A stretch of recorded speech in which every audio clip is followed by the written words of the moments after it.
নমস্কার, দেখছেন ওঙ্কার বাংলা ডিজিটাল। আমি আপনাদের সঙ্গে রয়েছি অর্ঘ্য। যেমনটা জানা যাচ্ছে যে গ্লাসগো কমনওয়েলথ গেমসে ভারতের প্রথম ব্রোঞ্জ জয়। ব্রোঞ্জ পেয়েছেন বিহারের ২৯ বছরের এক যুবক ঝন্টু কুমার। তিনি প্রথম জীবনে তার জীবনটা অনেকটাই সিনেমার গল্পের মতো। প্রথম জীবনে তিনি ই-রিক্সা চালাতেন, কখনো তিনি আলু পেঁয়াজ বিক্রি করেছেন বাজারে বসে। কিন্তু তার খেলার প্রতি যে এই স্পোর্টসের প্রতি যে এই ভালোবাসা তার রয়ে গিয়েছে, কখনো মনের অন্তরালে থেকে গিয়েছেন, কিন্তু সেই অন্তরাল আজ প্রকাশিত হয়েছে ভারতবর্ষের প্রথম ব্রোঞ্জ জয়ী হিসাবে গ্লাসগো কমনওয়েলথ গেমসের মাধ্যমে।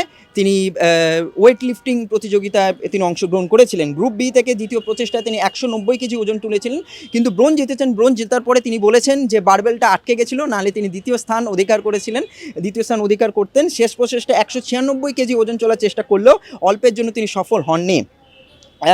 যে নাইজেরিয়ান রিলুয়ান ইন্দ্রিস সোনা এবং ইংল্যান্ডের ম্যাথিউ হার্ডিং রূপো জিতেছিলেন। এই শেষ লিফট ব্যর্থতা হওয়ার কারণে তিনি একটুর জন্য হারিয়ে যান ঠিকই, কিন্তু তার মনের মধ্যে যে আবেগ, তার খেলার প্রতি যে ভালোবাসা, সেটা প্রকাশ পেয়েছে ভারতের এই প্রথম